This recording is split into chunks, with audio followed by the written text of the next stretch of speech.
Hello friends, this is Ritesh Vyas channel Vyas tutorial Jodhpur.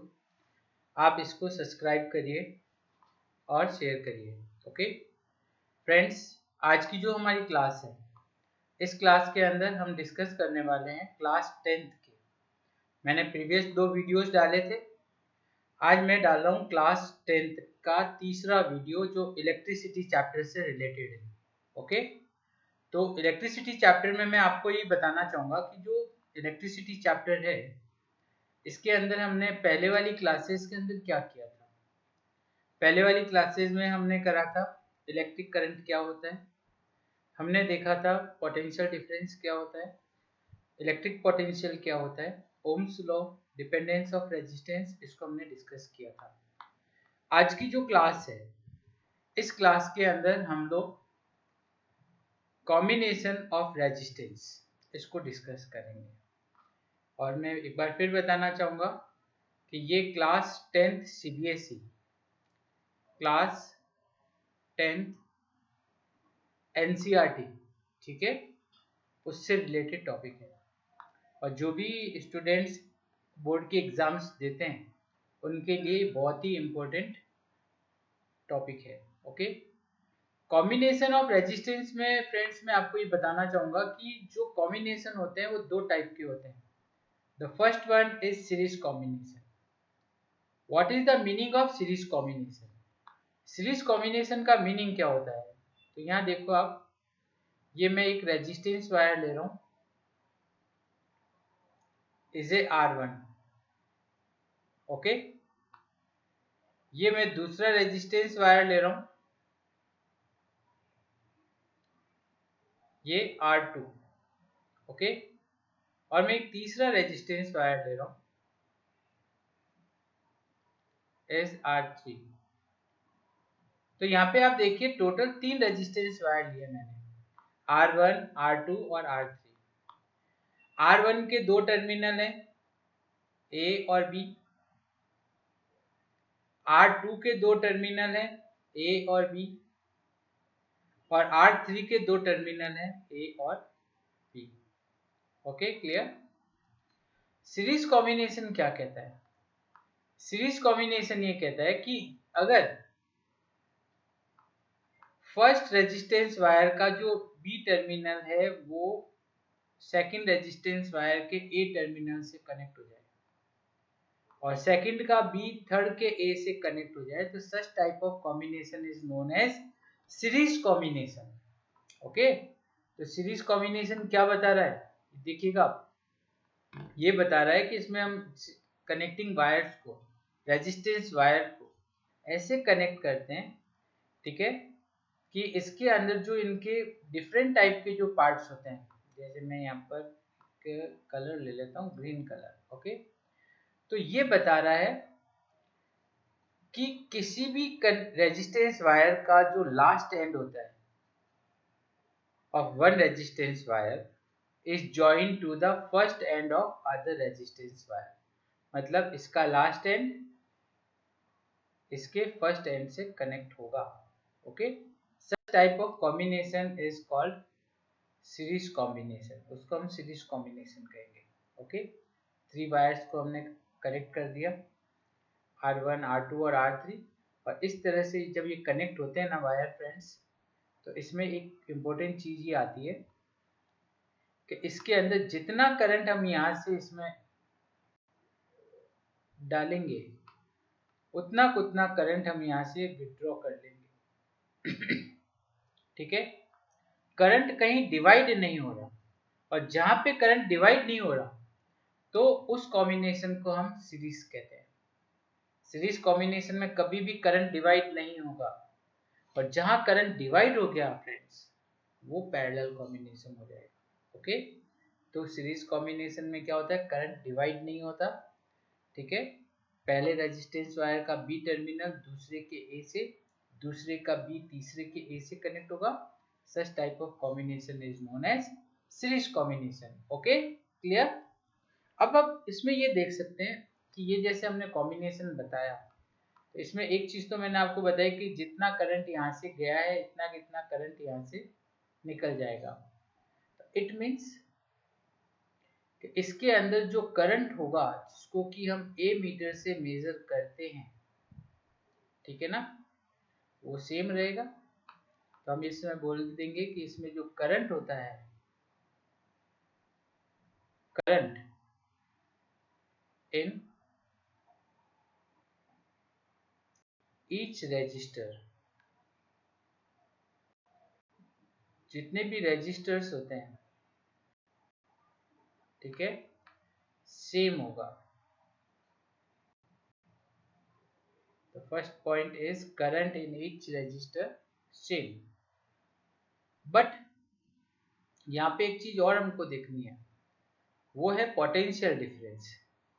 अगर हम देखें कि ए और बी के बीच का जो पोटेंशियल डिफरेंस होता है यहाँ पे, ठीक है, मैं इसको थोड़ा सा रब करके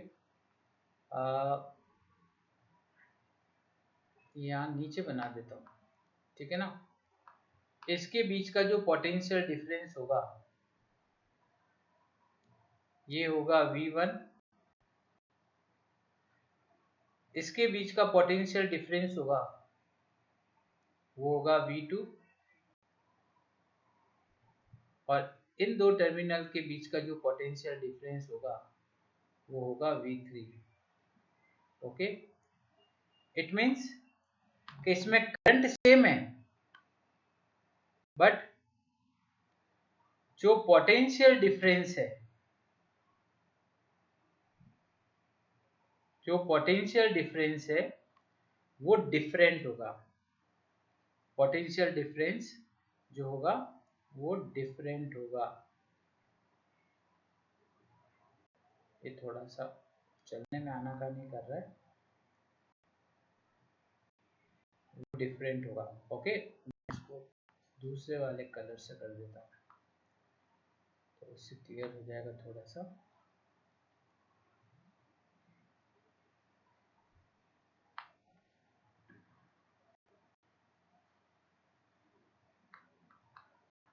हाँ, इसमें क्या होगा कि जो पोटेंशियल डिफरेंस है,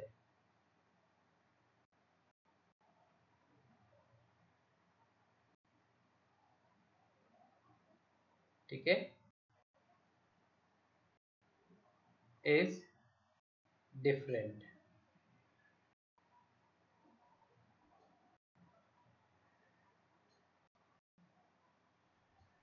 इन रजिस्टर, मतलब आई सेम होगा, डिफरेंट होगा।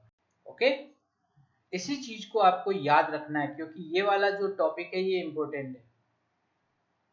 सीरीज में करंट सेम होगा, पोटेंशियल डिफरेंस डिफरेंट होगा, और वहीं अगर हम पैरेलल की बात करते हैं तो ये उसका उल्टा हो जाएगा, उसमें करंट अलग अलग होगा और पोटेंशियल डिफरेंस सेम होगा।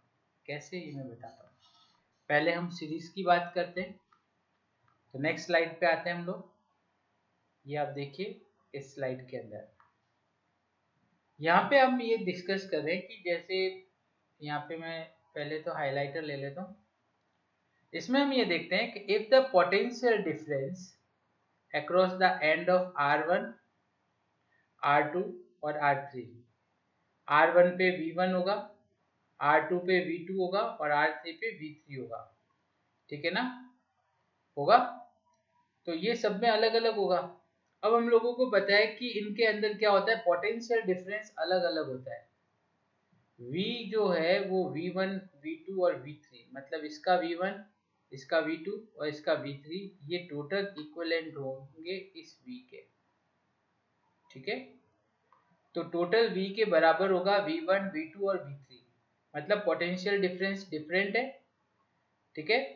ये हमको पता है कि पोटेंशियल डिफरेंस डिफरेंट है और करंट सेम है। जो सेम है उसको कंसीडर ही मत करो, जो डिफरेंट है हम उसकी बात करते हैं।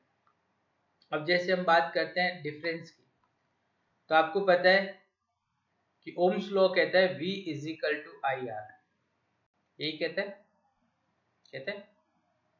अब हमें पता है I तो सब में सेम है, तो अगर आप V1 की बात करोगे तो I तो सेम ही रहेगा और R 1 हो जाएगा।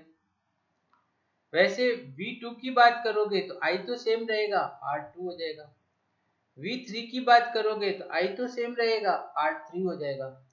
तो मतलब V1 equal to IR1, V2 equal to IR2, V3 equal to IR3 और V इक्वल टू IR। ये चार हमारे पास में फॉर्मूलाज है। ओके, हमें पता है कि V equal to V1, V2, V3, क्योंकि हर एक रेजिस्टेंस का पोटेंशियल डिफरेंस डिफरेंट है मित्रों। तो यहाँ हम क्या करेंगे, V की जगह पर ये जो V है, यहाँ पर हम ये वैल्यू रख देंगे V की। V की वैल्यू क्या है, IR। क्या है, IR। इन्होंने नहीं रखी है पर हम यहाँ पे इसकी वैल्यू रख देते हैं। Okay, IR। दूसरा, V1 की वैल्यू हम यहाँ पे रख देते हैं IR1, V2 की वैल्यू हम यहाँ रख देते हैं IR2 और V3 की वैल्यू यहाँ पे रख देते हैं IR3। मतलब क्या हो जाएगा, IR equal to IR1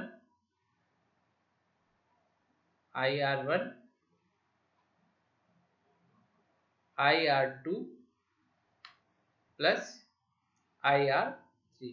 okay ना। अब आपको पता है कि दोनों साइड में I को हमने कॉमन ले लिया। अगर हम दोनों साइड में I को कॉमन ले लेते हैं, ये देखो, तो यहाँ क्या रह जाएगा, ओनली R। यहाँ पे भी हम I को कॉमन लेते हैं तो क्या रह जाएगा, R1 plus R2 plus R3। और हम लोगों ने देखा है कि जब हम किसी चीज को कॉमन लेते हैं, तो वो सेम होने पर हम उसे कट कर देते हैं, है ना, ऐसा नहीं करते।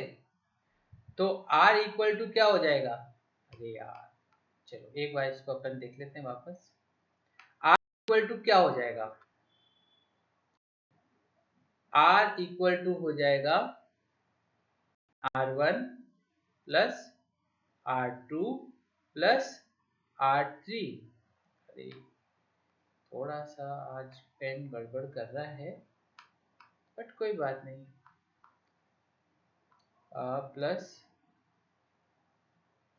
R3। ओके ना। तो ये R equal to R1, R2, R3, that is the equivalent resistance of 3 resistor. Okay ना, दिस वन क्लियर है, कोई कंफ्यूजन नहीं।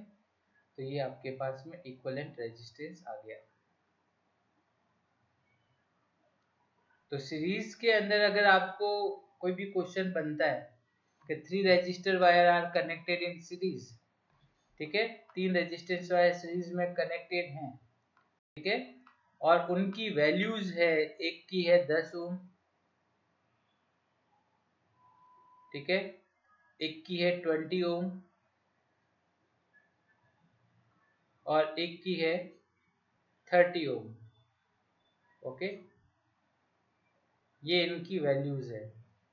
तो इसका टोटल आर क्या होगा, इन तीनों को ऐड कर दो, 10, 20 और 30, तो आर क्या हो जाएगा, आर क्या हो जाएगा फ्रेंड्स, वेरी गुड, 60 ओम। कितना हो जाएगा, 60 ओम। क्लियर।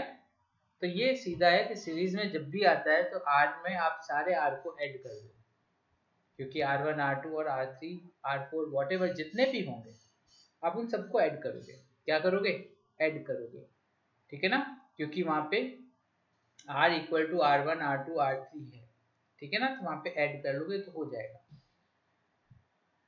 तो ये चीज तो हो गया कि भाई इनका टोटल ऐड हो गया, तो R उसी प्रपोजन में बढ़ गया, ठीक है। अब हम बात करते हैं दूसरे पॉइंट की। सीरीज समझ में आ गया ना।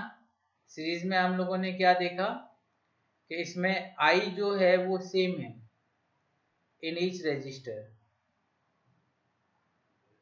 ठीक है, और V जो है वो डिफरेंट है।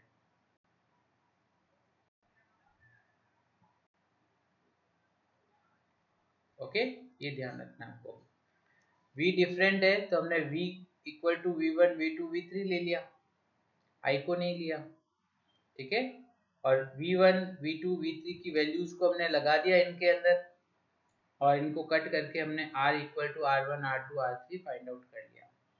क्लियर? ओके, नेक्स्ट पॉइंट में हम आते हैं। नेक्स्ट पॉइंट में आप देखिए friends, is a parallel combination. अगला जो पॉइंट है वो है पैरेलल कॉम्बिनेशन का। पैरेलल कॉम्बिनेशन जो है, इनमें हम क्या करते हैं, देखो 3 रेजिस्टेंस वायर हैं R1 R2 और R3। इन 3 रेजिस्टेंस वायर को ऐसा कनेक्ट किया है कि R1 का, R2 का और R3 का फर्स्ट एंड एक जगह पे कनेक्ट है और सेकंड एंड भी दूसरी जगह पर कनेक्ट है। ठीक है, अब इसमें क्या हो रहा है कि हम जब देखते हैं कि जब भी कोई करंट आएगा, जैसे कोई करंट आया, जैसे ये करंट आया ये यहाँ से, ठीक है, ये करंट यहाँ आकर डिवाइड हो गया 1 2 और 3 अलग अलग पार्ट्स में, और जहाँ डिवीजन ऑफ करंट होता है फ्रेंड्स, वहां पे पैरेलल कॉम्बिनेशन बन जाता है। तो करंट यहाँ पे डिवाइड हो रहा है, ठीक है, और हम इसमें ये देख रहे हैं कि ये वाला जो पॉइंट है इसका, ये वाला, और हम ये देख रहे हैं ये वाला जो पॉइंट है, ये वाला। ओके, इन दोनों पॉइंट के अंदर पोटेंशियल डिफरेंस V जो है वो सेम है, क्योंकि पॉइंट एक ही है। तो यहाँ पे एक उल्टा मामला हो गया, ठीक है, यहाँ करंट डिवाइड हो रहा है, यहाँ करंट इसमें I1 होगा, इसमें I2 होगा और इसमें I3 होगा। करंट अलग अलग होगा पर V सेम होगा। सीरीज में हमने क्या किया था, V डिफरेंट था, I सेम था। यहाँ V सेम है, I डिफरेंट है। ओके, तो ये इसमें एक बड़ा डिफरेंस आता है। ठीक है, अब हम लोग इसमें थोड़ा सा इसको देखते हैं। एक तो हम क्या करते हैं, थोड़ा सा इसका ये बढ़ा देते हैं। चलो, अब यहाँ पे क्या है जो I है वो डिफरेंट है, ओके, और V जो है वो सेम है। ओके, वहां से उल्टा हो गया। अब आपको पता है कि अगर इसमें I डिफरेंट है तो I इक्वल टू क्या हो जाएगा, I1 plus I2 plus I3। Okay, तो I equal to I1 I2 and I3। Okay, ये होगा, क्योंकि जो डिफरेंट है हम उसी को लेंगे। और according to the Ohm's law आपको पता है कि V इज इक्वल टू क्या होता है, IR होता है ना। तो I इक्वल टू क्या हो जाएगा, V upon R। I equal to क्या हो जाएगा, V अपॉन R। तो I1 इक्वल टू क्या हो जाएगा, V अपॉन R1, क्योंकि V सेम है। I2 is equal to V upon R2, I3 equal to V upon R3। और ये देखो I equal to V upon R, I1 equal to V upon R1, I2 equal to V upon R2, I3 equal to V upon R3। तो ये I1, I2 और I3 की value अगर हम इस इक्वेशन में पुट कर दें, ओके, तो क्या हो जाएगा, नेक्स्ट स्लाइड में देखते हैं। अगर हमने इसको इस स्लाइड में पुट कर दिया तो I की वैल्यू हमने V अपॉन R ले ली, I1 की वैल्यू V अपॉन R1 ले ली, I2 की वैल्यू V अपॉन R2 ले ली, I3 की वैल्यू V अपॉन R3 ले ली। अब इसमें भी हमने वही किया, दोनों साइड में V को कॉमन ले लिया। हम यहाँ पे ये करेंगे, यहाँ 1 लगा देते हैं, ब्रैकेट बना देते हैं और यहाँ V लगा देते हैं। ओके, अब V से V कट हो गया, ठीक है, तो रिमेनिंग क्या रह गया, 1 upon R equal to 1 upon R1 plus 1 upon R2 plus 1 upon R3। तो that is the equivalent resistance of parallel combination. ये पैरेलल कॉम्बिनेशन का इक्विवेलेंट रेजिस्टेंस हो जाएगा। ठीक है, अब इक्विवेलेंट रेजिस्टेंस क्या हो गया, उसमें तो था R equal to R1 plus R2 plus R3, पर इसमें क्या है 1/r equal to 1/r1 plus 1/r2 plus 1/r3। अब हम क्या करते हैं R1 R2 और R3 की वही वैल्यू लेते हैं जो हमने पिछले वाले में ली थी। R1 की वैल्यू हमने ली थी 10 ओम, R2 की वैल्यू हमने ली थी 20 ओम और R3 की वैल्यू हमने वहां पे ली थी 30 ओम। ओके, अगर मैं इन वैल्यूज को इस इक्वेशन में पुट करूं तो क्या हो जाएगा 1/r equal to 1/10 plus 1/20 plus 1/30 ये होगा।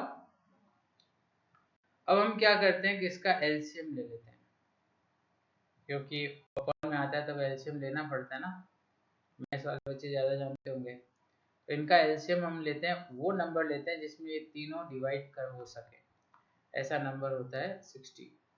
एलसीएम का एक प्रोसीजर होता है, उसको फॉलो करिएगा मैथ्स में, साइंस में तो ऐसे ही चलेगा। अब 10 6 जा 6, 23 जा 3, 32 जा 2, ठीक है ना, ये हुआ। तो टोटल हम देखते हैं कि इसमें कितना हो गया 6 3 9 2 11 11/60 ये होगा। तो क्या हो गया 1/r इक्वल टू 11/60। अब देखो, अब हम क्या करते हैं कि r कैलकुलेट करना है हम लोगों को, तो हम इसको क्रॉस ऐसे कर देंगे, तो r यहाँ कर देता हूँ मैं, उधर मेरे फोटो के उसमें आ जाएगा ना, r इक्वल टू 60/11। ओके, अगर हम 11 से 60 को डिवाइड करते हैं, ध्यान देना, तो कितना आएगा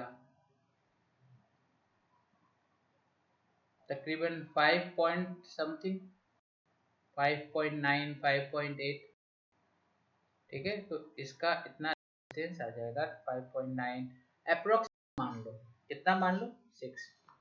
तो हमने क्या करा कि जब पैरेलल कॉम्बिनेशन में कनेक्ट किया किनको, सेम वेटेज वाले रेजिस्टेंस वायर को 10 20 और 30 को, तो उसका टोटल रेजिस्टेंस आया 5.9 या 6 मान लीजिए।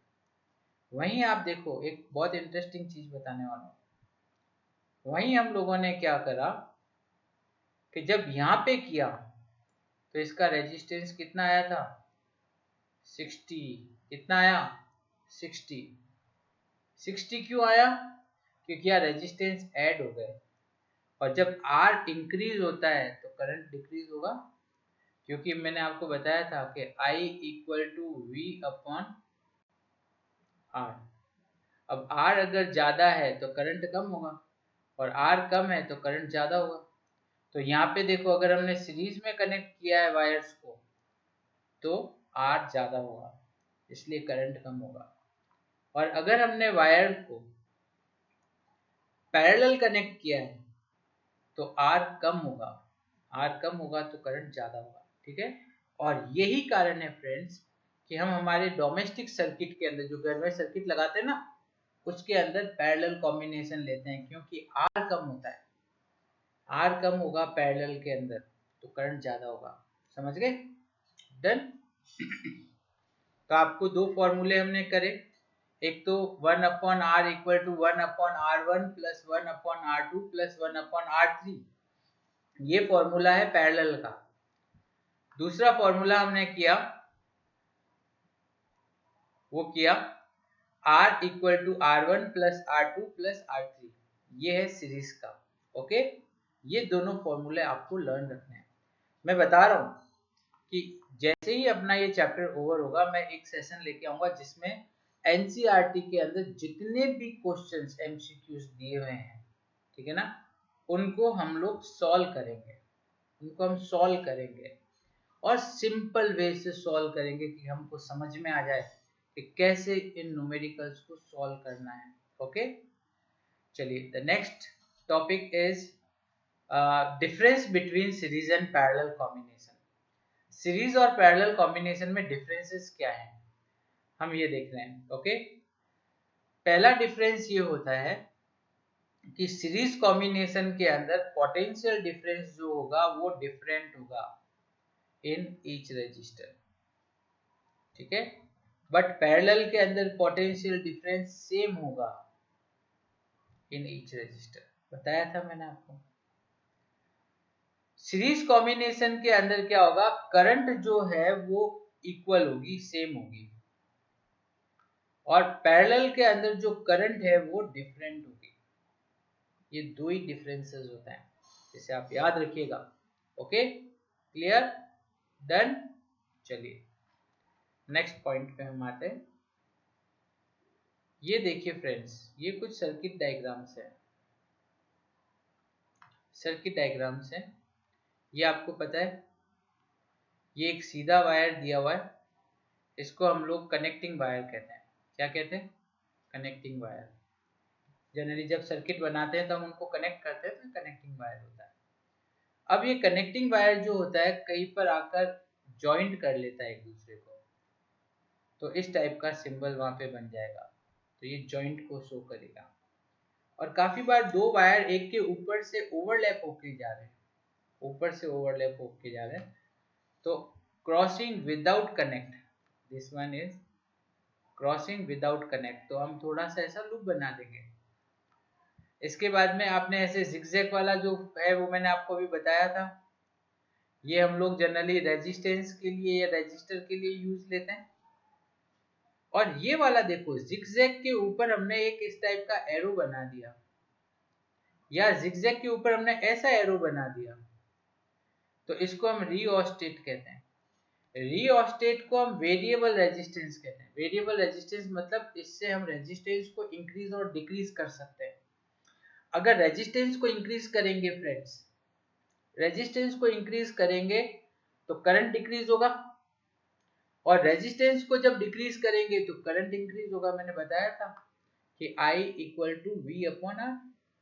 तो ये रिओस्टेट क्या करता है, वेरिएबल रेजिस्टेंस से रेजिस्टेंस को वेरी करता है, जिसके कारण करंट चेंज होता है। ओके, इसके बाद ये देखो, ये की है, ये की देखो ये कनेक्ट नहीं हो रखी है, इसके बीच में पॉइंट नहीं लगा हुआ है, तो इसको हम ओपन स्विच कहेंगे। और अगर ये जुड़ी हुई हो और बीच में पॉइंट लगा हुआ हो, ये देखो जुड़ी हुई है और बीच में पॉइंट लगा हुआ है, तो इसे हम क्लोज की कहेंगे। क्लोज मतलब ऑन, ओपन मतलब ऑफ। ध्यान रखना, ये थोड़ा कंफ्यूजन रहता है।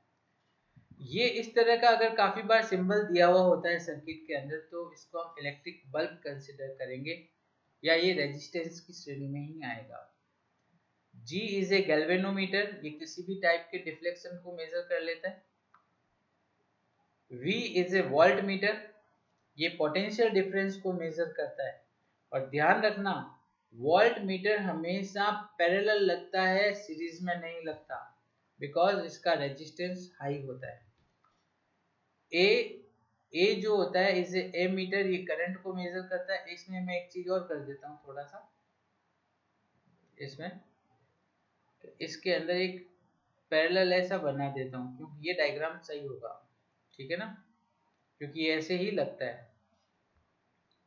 इसके बाद में ये जनरली फ्यूज होता है, घरों के अंदर फ्यूज आप लोगों ने देखा होगा, जो जिसका मेल्टिंग पॉइंट लो हो, ठीक है। जैसे ही कोई शॉर्ट सर्किट होता है, ठीक है, तो वहाँ पे वो हीट बढ़ती वो मेल्ट हो जाएगा और डिस्कनेक्ट कर देगा। इस तरह का सिंबल जो होता है, जिसमें एक बड़ा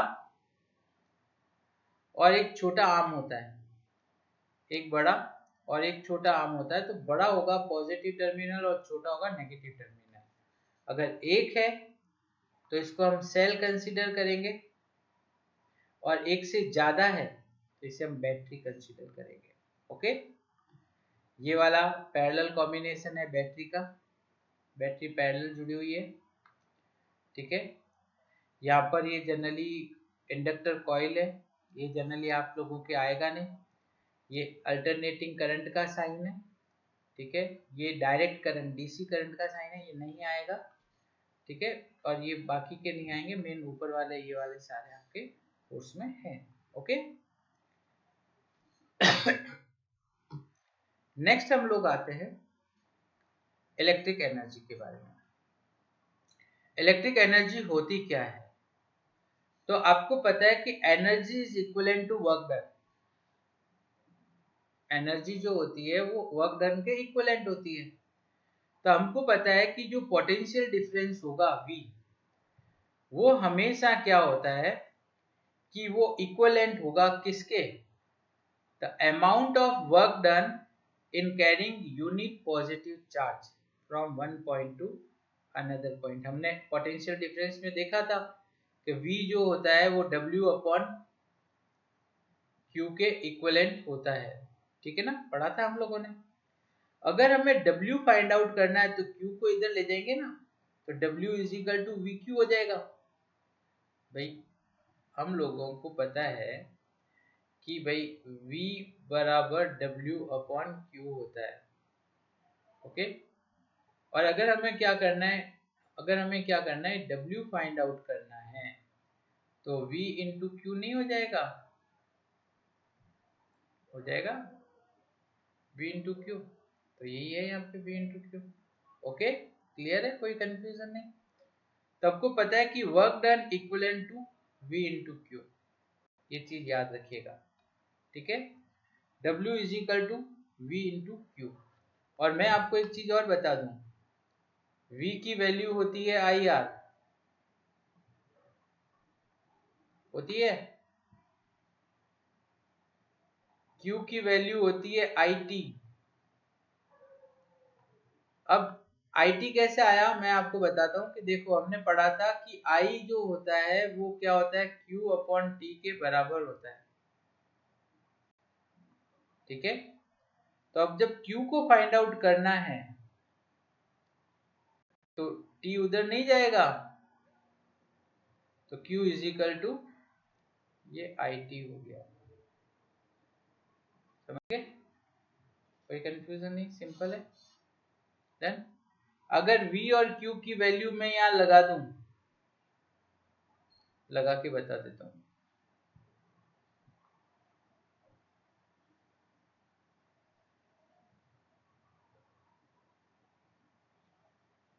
V और Q की वैल्यू मैं यहाँ पे लगा देता हूँ, जैसे देखो आप W is equal to V into Q। V की वैल्यू है IR, है ना। Q की वैल्यू है IT, ओके। इन दोनों को अगर हम मल्टीप्लाई करें तो I स्क्वायर RT नहीं हो जाएगा? होगा। तो वर्क डन जो होगा वो हो जाएगा I स्क्वायर RT, जो इक्विवेलेंट टू हीट होता है। किसके इक्विवेलेंट होता है? हीट के इक्विवेलेंट होता है। मैं इसको थोड़ा सा रब कर देता हूँ, ये हीट के इक्विवेलेंट होता है। तो heating of effect of electric current में ये फॉर्मूला बनता है I स्क्वायर RT, समझ गए? तो ये जो फॉर्मूला है I स्क्वायर RT, ये heating effect of electric current हो गया, क्योंकि work done equivalent to heat, और I स्क्वायर RT ये हो गया, हुआ ना। चलिए अब हम आते हैं नेक्स्ट पॉइंट के ऊपर। ये देखो यहाँ पे थोड़ा कंफ्यूजिंग रहता है बच्चों को, तो कुछ कंफ्यूजन तो मैंने ऊपर वाली स्लाइड में ठीक कर दिया था, बाकी का मैं यहाँ कर दूंगा। जैसे आपको पता है कि W is equal to VQ, ये मैंने आपको समझा दिया था। Q की वैल्यू होती है IT और V की वैल्यू होती है IR, ये भी मैंने पिछली स्लाइड में बता दिया था। अगर इन दोनों वैल्यूज को मैं यहाँ पुट कर दूं, V की जगह IR और Q की जगह IT, तो वर्क डन क्या हो जाएगा, I स्क्वायर RT, ओके। ये वाला पोर्शन हम लोगों ने कर लिया था, ठीक है। अब यहाँ पर अगला पॉइंट हम डिस्कस कर रहे हैं। अगला पॉइंट हम ये डिस्कस कर रहे हैं कि देखो, थोड़ा सा बड़ा ले लेता हूँ। अब हम ये देखते हैं कि हमें पता है कि I is equal to V upon R होता है या नहीं होता, होता है ना। अब आपको पता है कि W इक्वलेंट टू V और Q है। ओके, अगर हम इसमें केवल Q की वैल्यू को पुट करें IT, ओके, तो W इज इक्वल टू क्या हो जाएगा, VIT, यही होगा। ये देखो VIT। अब हमें पता है कि I की वैल्यू V अपॉन R है, तो I की वैल्यू जो है ये वाली, यहाँ पर हम ये वाली वैल्यू यहाँ पुट कर दें, तो W इज इक्वल टू क्या हो जाएगा, I की वैल्यू क्या है, into V upon R, V upon R और T। तो यहाँ W इज इक्वल टू क्या हो जाएगा, W इज इक्वल टू, एक मिनट मैं इसको थोड़ा सा रब करके करता हूँ। यहाँ W इज इक्वल टू क्या हो जाएगा, V square upon R T। Okay, square को सही बना लेते हैं ताकि किसी को समझने में कोई दिक्कत ना आए। V स्क्वायर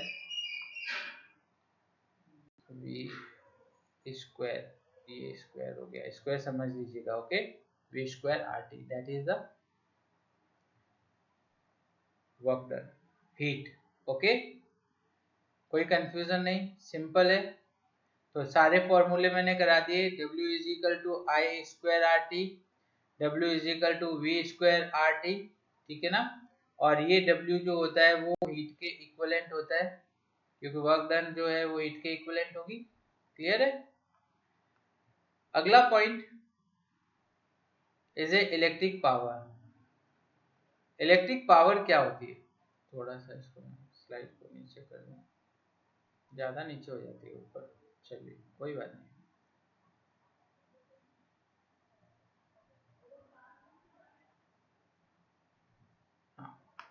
नेक्स्ट स्लाइड जो है वो इलेक्ट्रिक पावर की होगी। What is the electric power friends, the rate of doing electric work.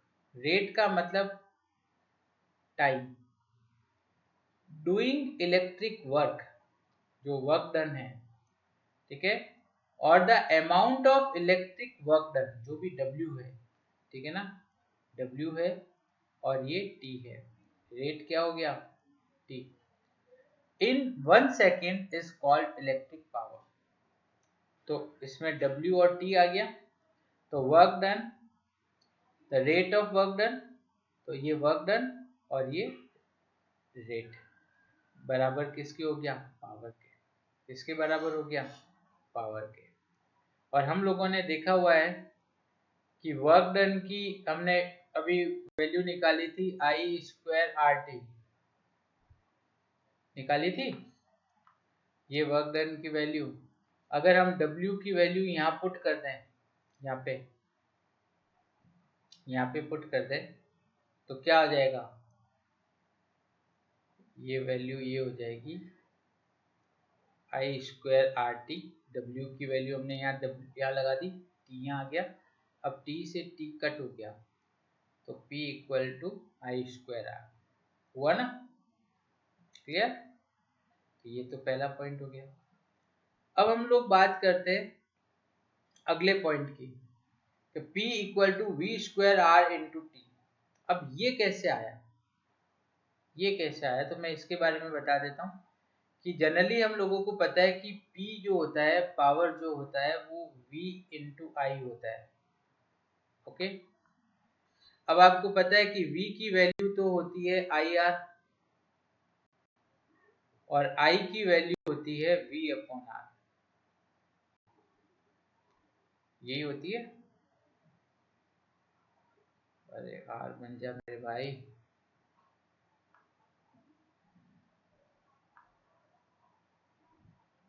I की वैल्यू होती है V अपॉन R। ओके। अब हम इस फॉर्मूला के अंदर एक बार V की वैल्यू लगाएंगे और एक बार I की वैल्यू लगाएंगे। अगर हमने इसमें पहले V की वैल्यू लगाई, यहाँ देखो आप, अगर हमने इसमें पहले V की वैल्यू लगाई तो V की वैल्यू क्या है,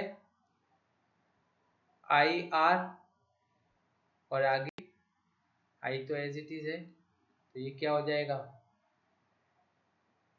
I स्क्वायर R, क्या हो जाएगा, P is equal to I square R। और अगर हमने इसके अंदर I की वैल्यू लगाई, मैं कलर चेंज कर देता हूँ ताकि इजीली रहेगा समझने में। अगर हमने इसके अंदर I की वैल्यू लगाई, I की वैल्यू क्या है, V upon R into V upon R, तो ये क्या हो जाएगा, ये मेरे पीछे आ जाएगा ना, मैं इधर बना देता हूँ, तो ये क्या हो जाएगा, V स्क्वायर अपॉन R, ठीक है ना, ये दिस वन।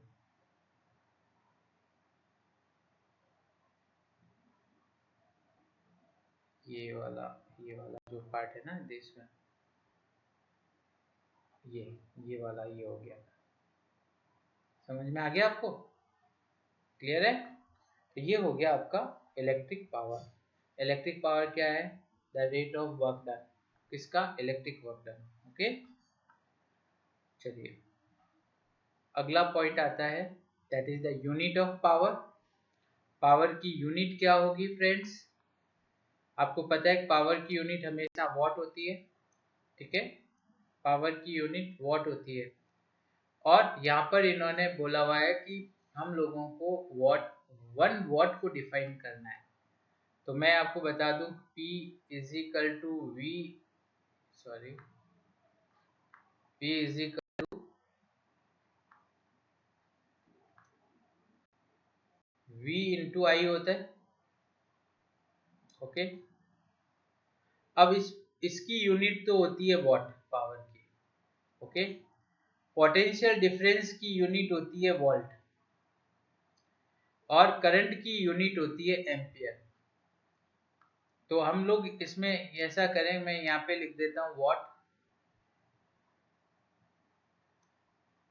यहाँ पे लिख देता हूँ वोल्ट, और यहाँ पे लिख देता हूँ एम्पियर। ओके, अब सबके आगे अगर 1 1 लगा दूं तो ये 1 वॉट नहीं हो जाएगा। The total 1 ampere current passing through a conducting wire, that time 1 volt potential difference produced across the end of the wire, that time we said electric power will be 1 what. ठीक है ना, electric power 1 what कब होगी, जब potential difference 1 volt हो और flow current 1 ampere के बराबर हो। ओके, तो 1 वॉट पावर बनेगी।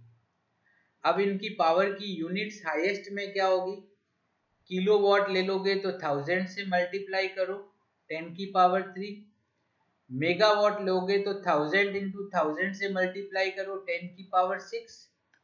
और आपसे पूछा जा सकता है कि 1 हॉर्स पावर किसके इक्विवेलेंट होता है, तो 746 वॉट के इक्विवेलेंट होता है। याद रखना है, ये आपको याद रखना है, एमसीक्यू में पूछा जा सकता है। Okay, clear. और इसके बाद में जो हम लोग स्लाइड लेके आ रहे हैं वो आज की आखिरी स्लाइड है। इस स्लाइड के अंदर हम ये देखते हैं इलेक्ट्रिक एनर्जी। आपको पता है कि इलेक्ट्रिक एनर्जी क्या होती है, टोटल वर्क डन, जितना भी वर्क डन होता है, ठीक है, किसके कारण वर्क डन होगा, ईएमएफ के कारण। ईएमएफ मतलब इलेक्ट्रोमोटिव फोर्स। ओके, तो इलेक्ट्रोमोटिव फोर्स के कारण जितना भी वर्क डन होगा वो इलेक्ट्रिक एनर्जी होगी। ठीक है, और आपको पता है कि इलेक्ट्रिक एनर्जी को हम लोग यूनिट में मेजर करते हैं। किस में मेजर करते हैं, यूनिट में मेजर करते हैं, और वो यूनिट होती है 1 किलोवाट इन 1 आवर या 1 किलोवाट आवर, 1 किलोवाट आवर, ये वॉट है, ठीक है ना, ध्यान दीजिएगा, ऐसा नहीं। किलोवाट का मतलब तो हो गया 1000 वाट, ओके। और 1 आवर की बात करते हैं तो 1 आवर में 60 मिनट होते हैं और 60 सेकंड होते हैं। तो आपको सेकंड में मेजर करना है, तो आपको क्या करना पड़ेगा, 60 minute into 60 second equivalent to 3600 second, 3600 second. इस 3600 सेकंड में 1000 से इसको मल्टीप्लाई कर दो, तो 36 के आगे 3 जीरो आ जाएंगे, 3600 के आगे 3 जीरो आ जाएंगे।